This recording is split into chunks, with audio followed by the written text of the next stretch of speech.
Before the sun breached the horizon, the desert still clung to the night's chill. Forward. Operating base. Vanguard lay in half-darkness, generators humming low, the occasional murmur of a guard post carrying across the open sand. Zephyrin Thorne's boots whispered against the packed earth as she crossed to the hangar, her breath pale in the cold air. The massive sliding doors groaned when she pushed one far enough to slip inside. The cavernous space smelled of oil, dust, and the faint chemical tang of aviation fuel. Her footsteps echoed until she reached the hulking silhouette of the AH-64 Apache parked under dim overhead lamps. She rested a hand on its armor briefly, feeling the cold metal beneath her palm before pulling the toolbox closer. The 30mm chain gun waited, its dark, heavy form pointing forward like a sleeping predator. She began with the same methodical sequence she had repeated every morning since arriving at Vanguard. Tools laid out in a neat line, no movement wasted, each piece of the M230 chain gun removed and placed on cloth in perfect order. The muted clink of metal against metal and the soft rasp of a brush through the grooves marked the only rhythm in the hangar. She kept her head slightly bowed, her sleeves rolled just far enough for comfort. Now and then, fabric shifted enough to expose a sliver of black and gold stitching on her upper arm, worn and dulled with age. She adjusted without looking, covering it again. The base woke slowly. By the time the first burst of sunlight crept through high windows, voices began to carry. Young mechanics entered in 2s and 3s, their chatter filling the open space. One spotted her, nudged his friend, and with a grin said, "Morning, General Dust Mop," snapping a sloppy salute. Laughter followed. Zephyrin didn't glance up, her brush continuing its path through the grooves of the feed tray assembly. The day moved in set patterns. At the mess hall, the line was long and the food unremarkable. She took her tray to an empty table, eating without pause. A sergeant slid onto the bench across from her, then noticed who she was and stood again without a word, carrying his tray elsewhere. The hum of conversation continued around her as if she wasn't there. In the supply depot later, she handed a requisition form across the counter. The clerk scanned it without comment, but before he could process it, a lieutenant stepped up beside her and began asking about his own request. The clerk turned to him immediately, leaving her standing there with the paper still in hand. She waited without fidgeting until the officer left, then slid the form forward again. By early afternoon, the heat had settled in. Back in the hangar, Captain Reeve Calloway strode in with the sharp, restless energy of someone who thought speed was the same as authority. Clipboard in hand, he barely slowed as he passed her. "Thorne, I need this Apache ready by 1400. Colonel's orders. And try not to screw it up this time." She didn't answer. She had never once made an error on any system under her care, but his tone didn't expect or require a reply. The captain was already looking elsewhere, issuing orders to others, his attention shifting like sunlight on water. She rolled her sleeves a little higher against the warmth, feeling the air move across her skin. The edge of the faded patch peeked from under the fabric black and gold, threads frayed but design still distinct to anyone who knew what they were looking at. Around her, the hangar grew busier pilots, moving with pre-flight checklists, tools clattering in distant bays, the whine of hydraulics testing systems. Zephyrin's focus stayed on the weapon before her, each part cleaned, checked, and reassembled with quiet precision. She moved within the hum of activity like a piece of the hangar's machinery, her presence unnoticed by those who didn't look closely, her eyes always lifting, just enough to watch the entrances, the corners, the flow of movement. She was exactly where she intended to be part of the scenery, until the moment she chose not to be. Major Tavish Blackwood entered the hangar at a pace that suggested urgency without panic, helmet tucked under one arm, flight gloves in the other. The door banged faintly against the frame behind him, letting in a shaft of harsh desert light that caught the edge of his decorated flight suit. He threaded between tool carts and mechanics without slowing, his attention clearly locked on something ahead until his gaze slid across Zephyrin. He would have passed her without pause, as he had a dozen times before, if not for the rolled sleeve that had shifted while she worked. The black and gold threads of the patch were plain in the angled light, their shape unmistakable to someone who had reason to remember. His stride faltered. The helmet slipped in his grip until he caught it by the rim, fingers tightening. For a moment, neither of them spoke. She continued running a clean cloth through the feed mechanism of the chain gun, her posture unchanged. His eyes lingered just long enough for the question to form. He stepped closer, lowering his voice until it carried only to her. "Is that real?" Her answer was a slight lift of her eyes, meeting his with no change in expression. Whatever he saw there was enough. His breath shifted, not quite an exhale, and the muscles in his jaw eased into something that looked less like challenge and more like recognition. Eagle Talon Division. The name was never spoken aloud here. Official records listed the unit as annihilated during Samarand. Every member confirmed KIA. No one still wearing a uniform should have been able to wear that insignia. Blackwood straightened, glancing once over his shoulder. His withdrawal was quiet, deliberate. He moved on without calling attention to himself, but the small ripple of his reaction spread like heat through dry air. Two crew chiefs near the back of the hangar had seen the pause. One leaned toward the other. A murmur exchanged under the cover of shifting tools.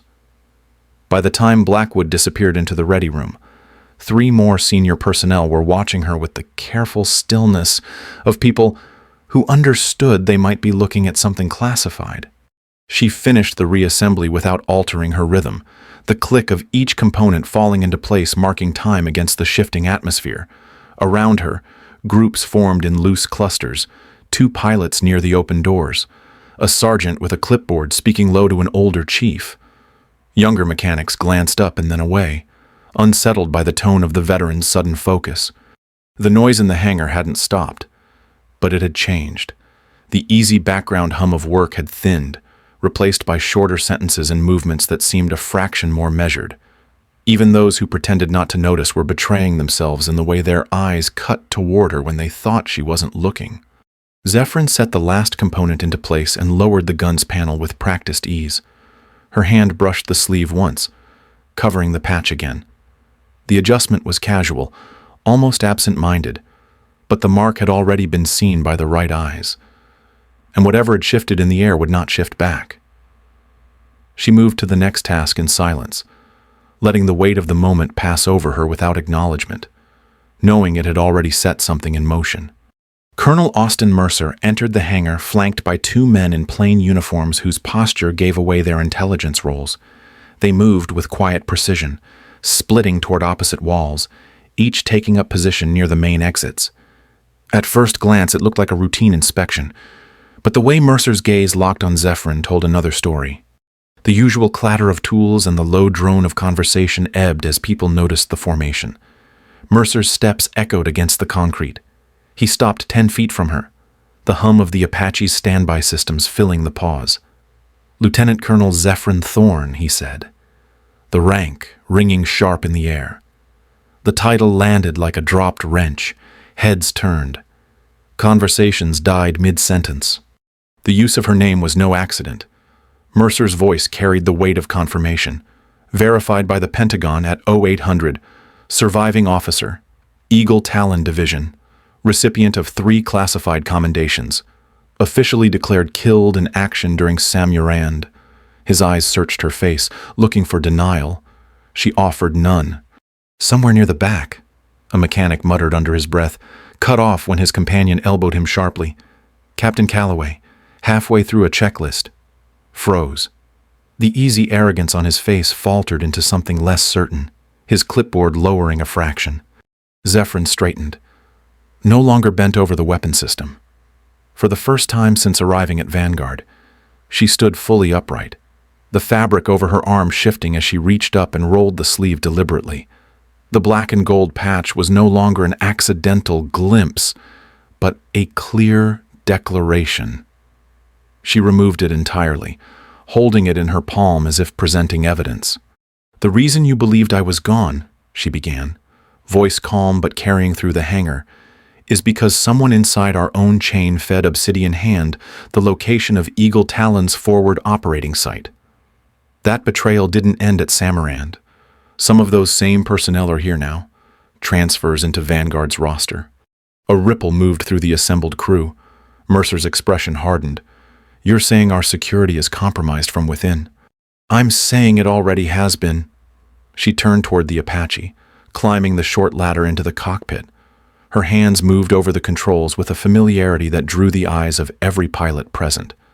The navigation screen lit in deep green, then shifted into a restricted diagnostic overlay.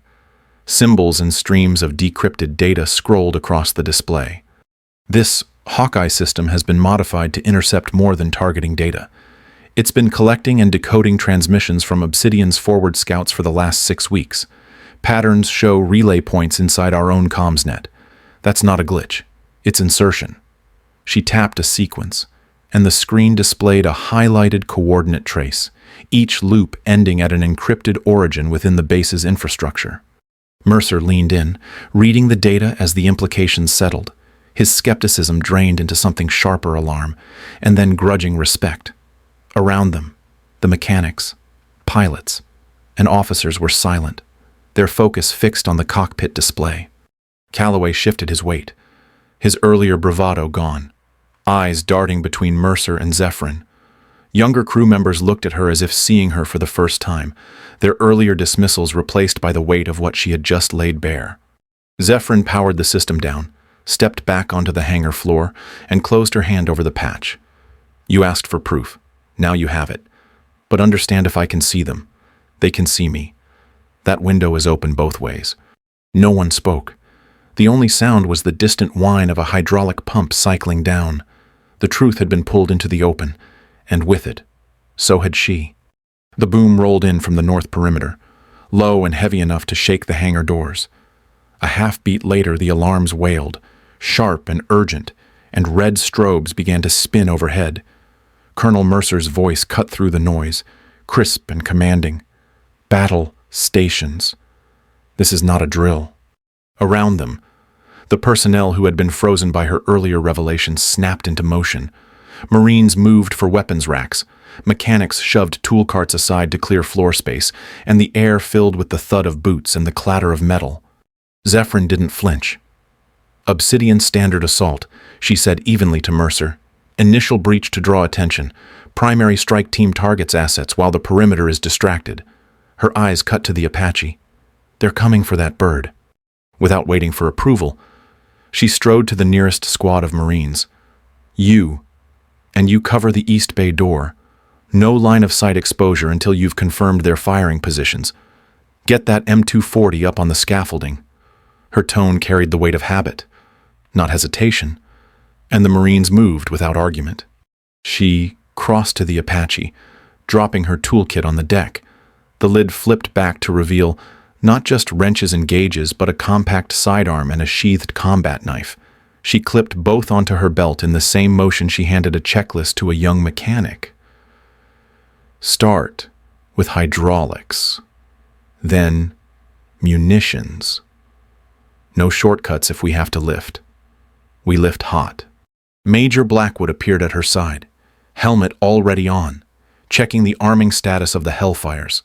She worked alongside him, her movements precise and fast, toggling systems into readiness, running her eyes over each indicator light without wasted motion. The thrum of the APU spun up, a low vibration underfoot as the Apache came alive. Through the open hangar doors, dust plumes were already rising in the distance. Gunfire popped in uneven bursts, muffled by the desert air. Overhead, the PA called for all non-combat personnel to shelter, but the hangar was still a hive Marines forming firing lanes. Mechanics hauling ammunition crates to the staging area.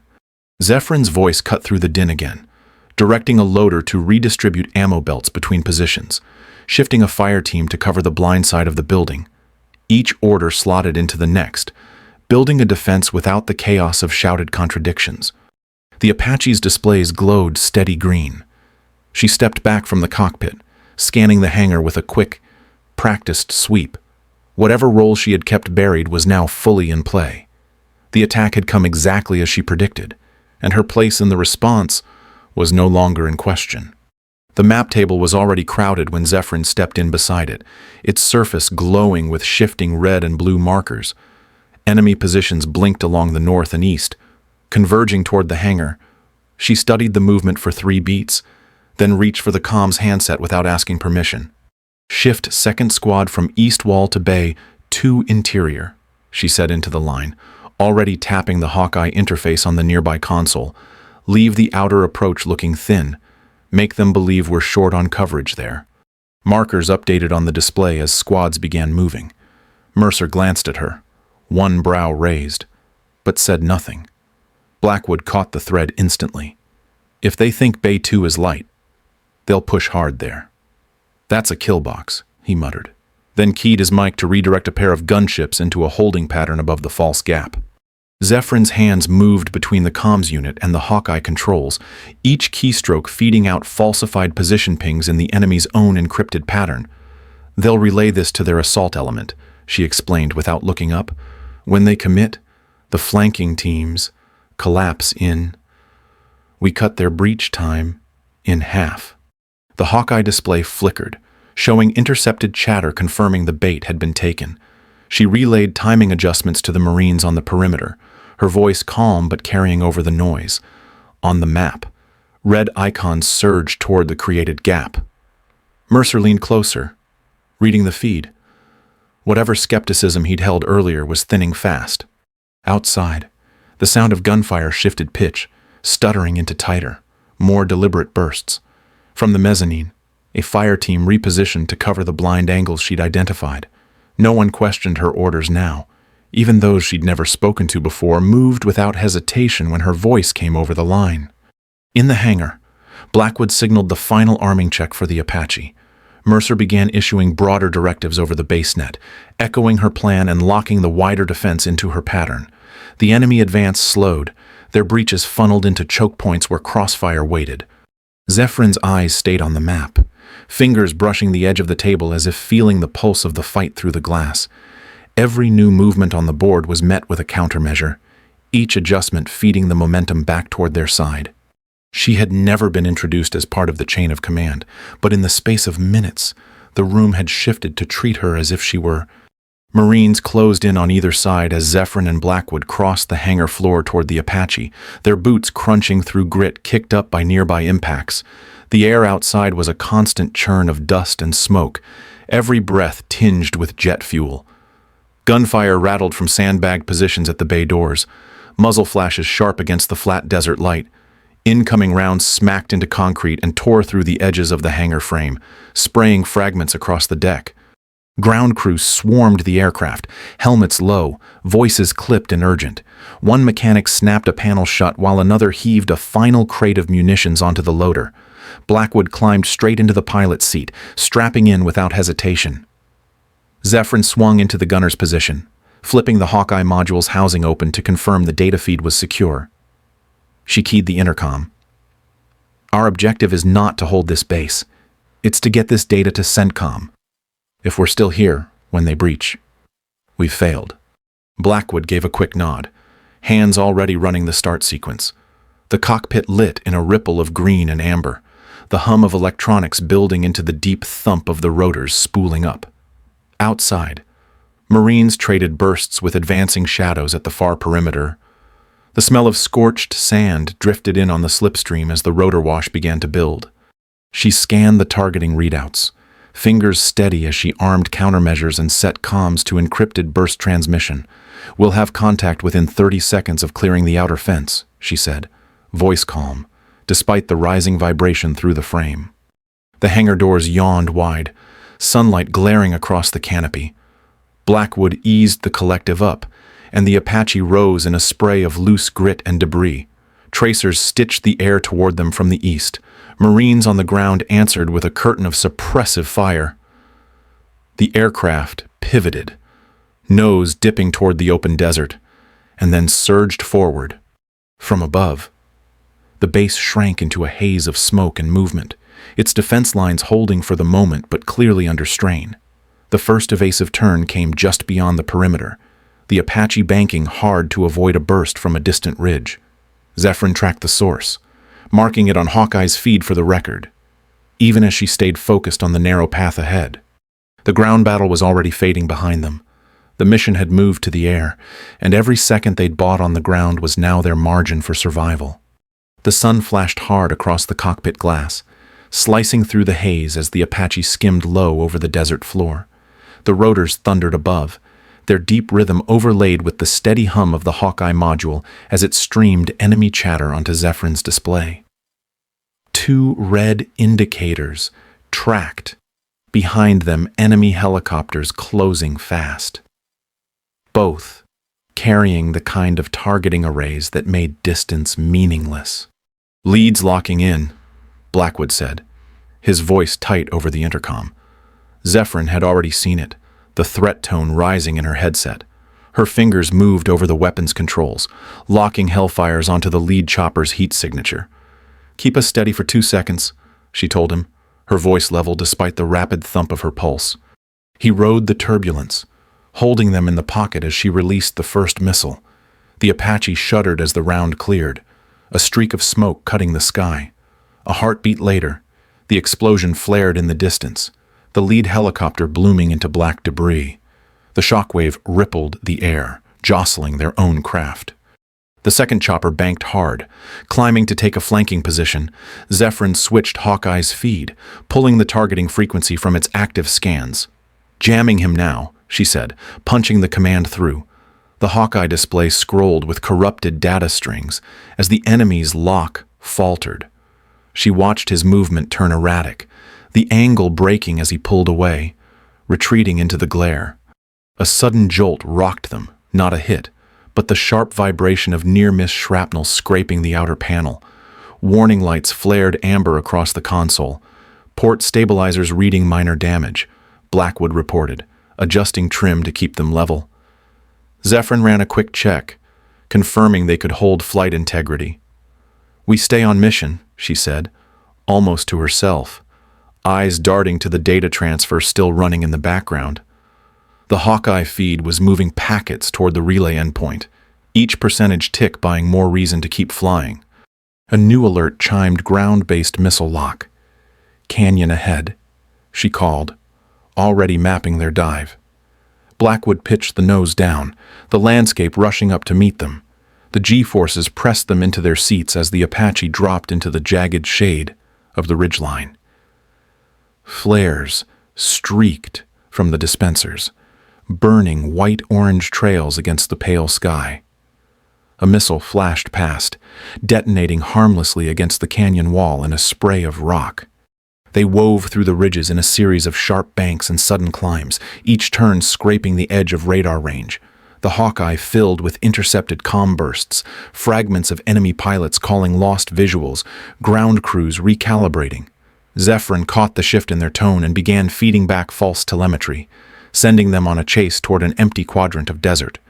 The Apache's vibration deepened as they pushed speed, airframe straining against the sudden climbs. Sunlight strobed through the canyon gaps, each flare of brightness followed by the cool shadow of stone. Blackwood kept them low, his breathing controlled, while Zephyrin alternated between scanning the threat board and monitoring the transfer bar, inching toward completion. When the canyon finally opened onto a wide, flat basin, the radar screen was clear. The enemy icons had faded into the distance, drawn away by the false signal. Blackwood leveled them out, the horizon a shimmer in the heat. They were still in contested airspace, but for the first time since liftoff, there was open sky ahead. The mission wasn't safe, but for now, it was theirs to finish.